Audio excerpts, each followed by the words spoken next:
नमस्कार। कार्यक्रम बातों बातों में आप सभी का स्वागत है।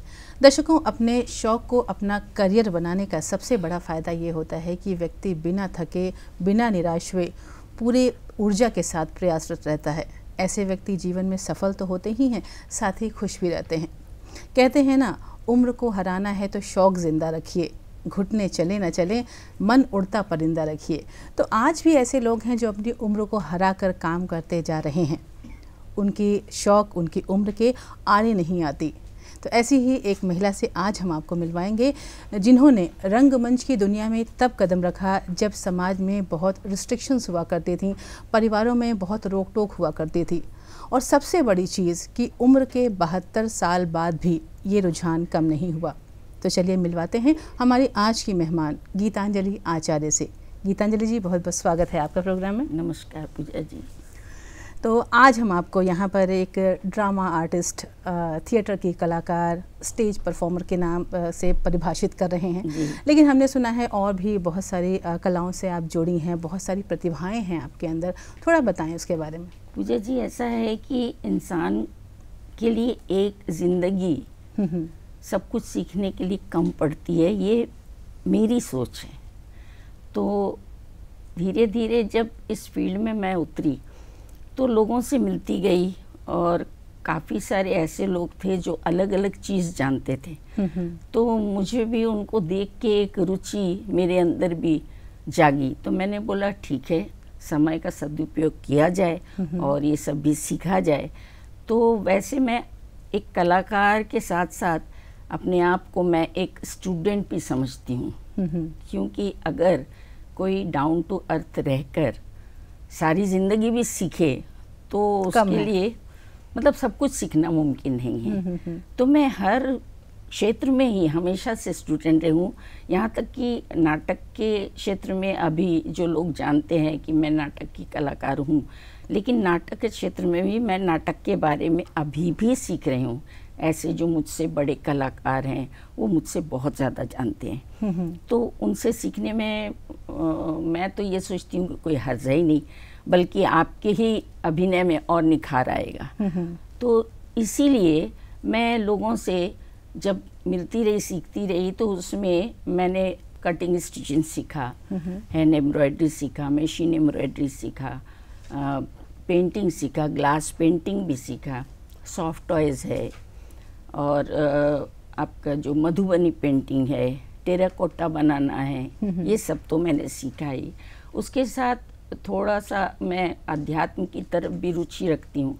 जो सेल्फ हीलिंग होती है उसके बारे में जब मैंने जाना तो रेकी के 2 लेवल भी मैंने किए, और आर्ट ऑफ लिविंग के काफ़ी सारे कोर्स मैंने किए। जब बेसिक किया 2 बार, एडवांस किया, डीएसएन किया, ब्लेसिंग्स भी किया। तो उसमें क्या है कि खुद को तो हम हील कर ही सकते हैं, उसके और आगे एडवांस अगर आप कोर्स करेंगे तो आप दूसरों को भी हील कर सकते हैं। तो ये एक तरह से सेवा हो गया है समाज की। जैसे हम एंटरटेन करते हैं नाटक के थ्रू और दूसरे गाने बजाने के थ्रू, तो उसी तरह इससे भी हम लोगों की मदद कर सकते हैं, उनको भी रिलीफ पहुंचा सकते हैं। तो और मुझे घूमने का बहुत शौक़ है। तो घूमने के सिलसिले में ये है कि जब मैं बाहर कहीं जाती हूँ वहाँ भी काफ़ी लोगों से मुलाकात होती है, ट्रेन में ही काफ़ी लोगों से मुलाकात हो जाती है। उनकी रुचि जब जानती हूँ, हाँ अगली बार इस कोर्स को पूरा करके मैं इस चीज़ को मैं सीखना पसंद करूँगी। तो ऐसी मेरी रुचि ना चली आ रही है। अभी भी मुझे कोई अगर मौका मिलता है, जैसे मुझे मौका मिला है, तो मैं अभी गिटार भी सीख रही हूँ और कीबोर्ड भी सीख रही हूँ। ये बहुत अच्छी बात है, और आपसे शायद बहुत से लोग प्रेरणा लेंगे जो उम्र के एक दौर में आकर के बैठ जाते हैं। उनको एक लगता है कि हाँ नहीं, इस उम्र के बाद हमें ये चीज़ें नहीं करनी चाहिए। अच्छा, अगर ड्रामा की बात करें तो कब मंच पर आपने पहला प्रदर्शन किया और इसकी शुरुआत कहाँ से हुई? वैसे ड्रामा तो मैं रेडियो में करती रही हूँ, तो रेडियो में तो काफ़ी साल मैंने किया। 65-66 से लेके करीब 73 तक मैंने किया। उसके बाद मैं मेनलैंड चली गई, तो वहाँ पे मेरी मैरिज जो एक बंगाली परिवार में हुई है, तो बंगला भी मुझे सीखना पड़ा, तो मैंने अल्फ़ाबेटिकली बंगला सीखा, तो लिखना पढ़ना भी जानती हूँ, बोलना भी जानती हूँ। तो वहाँ पे कुछ हमारे रिश्तेदार थे, उनका कोई एक ग्रुप था, तो उन्होंने मुझसे कहा कि आप स्टेज में परफॉर्म कीजिए। तो मैंने बोला स्टेज में तो मैंने पहले किया नहीं है। तो उन्होंने कहा कि चलिए ना, कभी तो शुरुआत करनी है। तो मैंने बोला ठीक है। तो शरद चंद्र जी की एक बहुत ही फेमस नाटक है चरित्रहीन, उसमें जो मेन रोल था सावित्री का, वो मुझे दिया गया, जो बहुत बड़ा रोल था शुरू से लेके आखिरी तक। लेकिन उसको करने के दौरान पता नहीं मुझ में एक परिवर्तन आया और मुझे ना बहुत अच्छा लगने लगा। मैंने बोला नहीं, इस फील्ड को अपनाना चाहिए। तो वहाँ से मेरी शुरुआत हुई है। तो पहला नाटक मैंने कलकत्ता में किया था। अच्छा। सोनारपुर में। उसके बाद जब मैं यहाँ आ गई तो यहाँ पे फिर शुरू हुआ, हिंदी साहित्य कला में काफ़ी किए, बंगाली क्लब में किए, बंगला नाटक भी किया है मैंने, हिंदी नाटक भी किए। आप आज भी इस कला से जुड़ी हैं, तो एक कलाकार जब मंच पर होता है तो एक अलग ही किरदार निभाता है जो कि वो वास्तव में नहीं होता।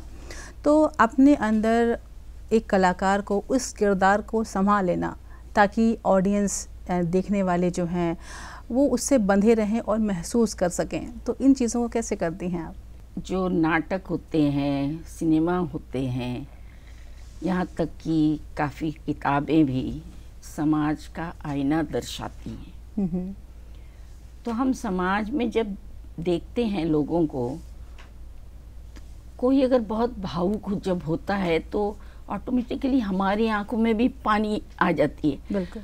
तो वो क्या है कि धीरे धीरे धीरे जब हम इस फील्ड में जुड़ते गए और सीखते गए, अच्छे कलाकारों को भी देखते रहते थे हम, क्योंकि उनकी एक्टिंग जो है सीखने के लिए हमारे लिए एक प्रेरणा है। तो काफ़ी सिनेमा वगैरह हम देखते थे, तो उनसे देख देख के मैंने काफ़ी कुछ सीखा।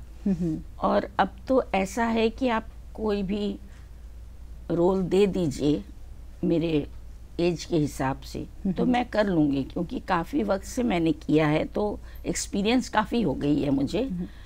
लेकिन उसको भी निभाने के लिए प्रैक्टिस तो ज़रूरी है, क्योंकि हर क्षेत्र में जो भी काम आप करते हैं उसमें प्रैक्टिस आपको बहुत ज़रूरी है। तो हमारे रिहर्सल्स होते हैं, एक दो महीने, डेढ़ महीने, 3 महीने भी हुए हैं, मैंने 3 महीने भी किए हैं रिहर्सल। तो उसमें कलाकार को जो डायरेक्टर होता है वो अपनी तरफ से भी बहुत सारे टिप्स देता है कि आप इसको ऐसे कीजिए, उसको वैसे कीजिए, क्योंकि सब कुछ तो वो कलाकार जानता नहीं है ना। और अगर जानता भी होगा तो मेरा अपना मानना ये है कि जब आप किसी डायरेक्टर के अंडर काम कर रहे हैं तो उनके सोच के हिसाब से, उनके डायरेक्शन के हिसाब से आप कीजिए, कि जिस चीज़ को आप जैसे सोच रही हैं ज़रूरी नहीं है कि वो भी वैसे ही सोचे। उनके दिमाग में कुछ और होगा प्लान। बिल्कुल। तो उस हिसाब से भी अपने आप को मोल्ड करना होता है।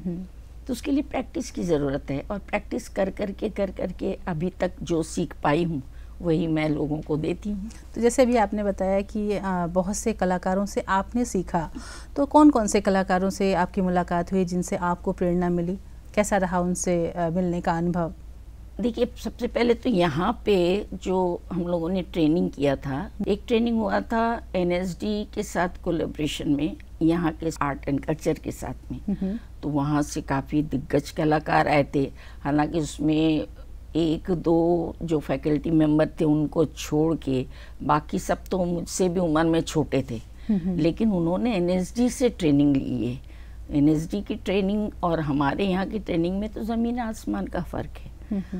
तो वो जब हमें सिखाते थे तो हमें प्रेरणा मिलती थी कि वो इतना अच्छा करते हैं कि हम क्यों नहीं कर सकते। तो वो चीज़ ट्रेनिंग के दौरान की गई। अच्छा, उस वक्त तो मुझे उन्होंने जो नाटक करवाया था उसमें मैंने एक्टिंग नहीं की थी, लेकिन उससे पहले एक हुआ था EZCC के साथ कोलैबोरेशन में, यहाँ के स्पोर्ट्स आर्ट एंड कल्चर के साथ में। उसमें मैंने एक नाटक प्ले किया था। वो बहुत ही चैलेंजिंग रोल था मेरे लिए, क्योंकि उसमें मेन रोल तो था ही, लेकिन उसमें मेरा कोई डायलॉग नहीं था, क्योंकि मैं गूंगी थी। और गूंगे रह के अपनी बातों को समझाना बहुत मुश्किल है। बहुत ही मुश्किल है, बहुत ही मुश्किल है। आपका एक एक डायलॉग, एक एक जो लाइन है, क्या आप कहना चाहती हैं, उसको आप इशारे में बताना, ये तो मुश्किल है ही है। और उसमें वो थोड़ी सी अर्धविक्षिप्त थी, तो उस स्टेज में अपने फीलिंग्स को समझाना ये मेरे लिए बहुत चैलेंजिंग रोल था। लेकिन खुशी इस बात की है कि जब ख़त्म हो गया नाटक तो ऑडियंस स्टेज पे चढ़ आई थी एकदम से। तो वो खुशी जो मिलती है ना नाटक के कलाकारों को, वो जो तालियां मिलती है, वो जो पैसे देते हैं ना, उससे कहीं कहीं ज़्यादा बड़े। एक कलाकार के लिए जो प्रशंसा है वो बहुत बड़ी चीज़ होती है। जो तारीफ मिलती है, जो तालियां मिलती है, वो जो चीज़ है ना, कलाकार उसके भूखे होते हैं। बिल्कुल। तो आपने तो फिल्मों में भी काम किया है, तो कौन सी फिल्म थी वो? और ये ड्रामा में काम करना और फिल्मों में काम करना, दोनों में कितना परिवर्तन है, कितना अलग है एक दूसरे से? मुझे तो काफ़ी अलग लगा। सबसे पहला तो मैंने किया था सजाए काला पानी। तो उसमें तो हमें कोई डायलॉग नहीं दिया गया था। अच्छा। उसमें जस्ट ग्रुप में हम थे, पहला अपीयरेंस था। किसी ने कहा था तो मैंने बोला चलो एक एक्सपीरियंस कर लेते हैं। तो उसमें हमारे डायलॉग तो नहीं थे, लेकिन जो दूसरे आर्टिस्ट थे उनको जब डायलॉग दिया जाता था तो हमने देखा कि बस थोड़ा सा 2 लाइन 4 लाइन लिख के दे दिया और वो उन्होंने पढ़ा और बोल दिया, उसके बाद कट, फिर दूसरे डायलॉग। नाटक में ऐसा नहीं होता। नाटक में बड़े बड़े पेज होते हैं जो पूरे आपको याद करने होते हैं। और एक बार नाटक अगर शुरू हो गया उसके बाद कोई कर्टेन नहीं गिरने वाला है। बिल्कुल। तो रीटेक का मौका आपको नहीं बिल्कुल नहीं है। फिल्म में तो क्या है, अब रीटेक करते जाइए। नाटक में ऐसा कुछ नहीं होता है। नाटक में डायलॉग शुरू हो गया तो हो गया। उसमें बीच में कई बार हम लोगों को चोट भी लगती है, लेकिन उसके बावजूद भी हम लोग रुकते नहीं है। हम लोगों ने किया है नाटक। फिर वो डायलॉग वाले जब मेरी बारी आई थी, एक दिल्ली दूरदर्शन ये किया था मैंने टेलीफिल्म, उसमें मैंने देखा 2 लाइन उन्होंने लिख के दे दिया और कहने लगे आपको कहा कि याद करने के लिए, आप याद नहीं कर रही है। तो मैंने बोला सर याद हो गया है, आप देख लीजिए। तो उनको तो पता नहीं था कि मैं नाटक की कलाकार हूँ। तो जब टेक हुआ तो एक में ही टेक हो गया। तब उनको पता चला कि हाँ नाटक कलाकार हैं तो इनको कुछ आइडिया है। सब तो नहीं, कुछ तो आइडिया है, क्योंकि फिल्म में कैमरे के सामने करना और नाटक में करना, स्टेज में करना, वो अलग चीज़ है बहुत। उसके बाद में फिर एक फिल्म और मैंने की थी गांधी द महात्मा, उसमें डायलॉग थे मेरे। फिर उसके बाद मेरी बेटी ने एक फिल्म बनाई है जो अभी रिलीज होने जा रही है, हनुमान। उसमें तो काफ़ी बड़ा रोल है मेरा। तो जब रिलीज होगा तो देखेंगे ऑडियंस। फर्क काफ़ी लगा है। तो इतने सालों से आप इस कार्य क्षेत्र से जुड़ी हैं, कोई ऐसा मेमोरेबल मोमेंट, कोई ऐसी चीज़ जो आप भूल नहीं पाती, हम लोगों से शेयर करना चाहेंगी? बिल्कुल पूजा जी, ऐसा है कि जब मेरे हस्बैंड ने यहाँ से नौकरी छोड़ दी तो हम लोग शिफ्ट हो गए कलकत्ता। लेकिन वहाँ पे करने को कुछ था नहीं उस वक्त। तो एक 250 रुपये से हम लोगों ने बिजनेस शुरू किया। उस वक्त 250 रुपये काफ़ी बड़ा अमाउंट होता था। तो ये कौन से साल की बात है? ये है 73-74 की बात है। अच्छा। तो शुरू तो किया, लेकिन क्या करें, तो किसी ने आइडिया दिया भाई कि लेदर का बहुत अच्छा बिजनेस चल रहा है, आप लेदर का काम कीजिए। तो लेदर का काम करने के लिए तो फिर और थोड़ा सा पूंजी चाहिए होता है। तो एक जगह से खरीद के हम दूसरी जगह बेचते थे, उतना चल रहा था, लेकिन उसमें उतना फ़ायदा नहीं होता था हमें। तो हमने सोचा कि चलिए हम अपना खुद का काम करते हैं। तो थोड़ी सी पूंजी हमने ली बैंक से और काम शुरू किया। तो वो जो पीरियड था, मैं आपको बताऊं, स्ट्रगल पीरियड, मैं आपको बता नहीं सकती कि मैं खुद चमड़ा पट्टी जाती थी और वहाँ इतनी स्मेल होती थी कि मैं बता नहीं सकती। उस स्मेल से मतलब बर्दाश्त करके मैं उस चमड़े को लेके आके, और एक मोची था जो जानता था, उसके साथ बैठ के मैंने चप्पल, जूते, आपके बेल्ट, पेन के पर्स, ये सब बनाने सीखे मैंने। लेकिन वो इतनी बड़ी बड़ी, अब कपड़े काटने के कैंची तो छोटी होती है, वो तो इतने बड़े बड़े होते हैं, हाथों में इतने मोटे मोटे छाले पड़ जाते थे। लेकिन मैं बना के उसको लेके जाके फिर हस्बैंड के साथ बैठ के मैं उसको बेचती थी। मतलब सफलता के लिए क्या नहीं किया आपने? मतलब उस वक्त ऐसा था कि कहने में मुझे कोई शर्म की बात नहीं है, क्योंकि हर एक की ज़िंदगी में बहुत उतार चढ़ाव आते रहते हैं, हमारी ज़िंदगी में भी आए हैं। लेकिन बड़ी बात यह है कि हमने उसका मुकाबला कैसे किया। तो नौबत इतना तक भी आ गया था हमारी ज़िंदगी में कि डेली का डेली कुआं खोदते थे और डेली पानी पीते थे। जो डेली आप चावल ले आइए 200 ग्राम, 100 ग्राम दाल ले आइए, 2 आलू ले आइए, उबालिए और खाइए, और मतलब नीचे सोइए बिछा के, जो भी चादर वगैरह है उसको बिछा के। स्ट्रगल किया है काफ़ी हद तक, हार नहीं मानी आपने। तो जैसे इस कार्य क्षेत्र में काम करते करते तो आपको 40 से 50 साल हो चुके हैं, और आज भी आप इन चीज़ों से जुड़ी हैं। तो अगर थोड़ा सा पीछे चले हम, तो देखा जाए तो उन दिनों तो बहुत परिवारों में बहुत रोक टोक हुआ करती थी, और ख़ास तौर से महिलाओं के लिए आप बिना परमिशन कहीं जा नहीं सकते थे। हालांकि ये प्रथा हर घर में नहीं थी, क्योंकि उस समय भी महिलाएं सफल हुई हैं, लेकिन अधिकतर घरों की बात ये थी कि महिलाओं के लिए रोक टोक थोड़ी सी ज़्यादा थी। तो ऐसे में आपके सामने क्या क्या चुनौतियाँ आई, कौन कौन से चैलेंजेस आपने फेस किए? जब घर के किसी बुजुर्ग को कोई शौक होता है और वो पूरा नहीं कर पाते, तो चाहते हैं कि उनके बच्चे उस चीज़ को पूरा करें। बच्चों को वो करते देख तो पेरेंट्स को बहुत खुशी होती है। तो मेरी माँ को बहुत शौक था। मेरी माँ माउथ ऑर्गन बहुत अच्छा बजाती थी, और हमारे नाना का घर था रॉस आइलैंड में। अच्छा। तो यहाँ से बंदा जाता था मेरी माँ को हारमोनियम सिखाने, लेकिन उस वक्त में तो बहुत रिस्ट्रिक्शन था, तो ज़्यादा देर तक तो नहीं सिखा पाए उनको, क्योंकि लोगों के ताने सुनने को मिलते थे, बहुत बातें सुनने को मिलती थी। लेकिन हमारी माँ ने हमें नहीं रोका। लोग बहुत कुछ कहते थे, क्योंकि उस वक्त के दिनों में गाना बजाना इसको बहुत ही छोटी नीची दृष्टि से देखते थे। लेकिन मेरी माँ का कहना था कोई भी काम छोटा बड़ा नहीं होता, और वो जो चीज़ मेरी जहन में घुस गया कि कोई भी चीज़ छोटा बड़ा नहीं होता, वो चीज़ मैंने अपने जीवन में इम्प्लीमेंट किया। इसीलिए मैं जूते बनाने से भी हिचकी नहीं, क्योंकि मुझे आगे बढ़ना था। तो आपने कहाँ कहाँ शोज़ किए हैं, और लोगों से जो मुलाकात करने का अनुभव है वो कैसा रहा? सबसे पहले तो कलकत्ता में किए थे। बहुत सारे शोज़ मैंने यहाँ पोर्ट ब्लेयर में किए हैं, हैवलॉक में किए हैं, और एक किया है मैंने हरियाणा में।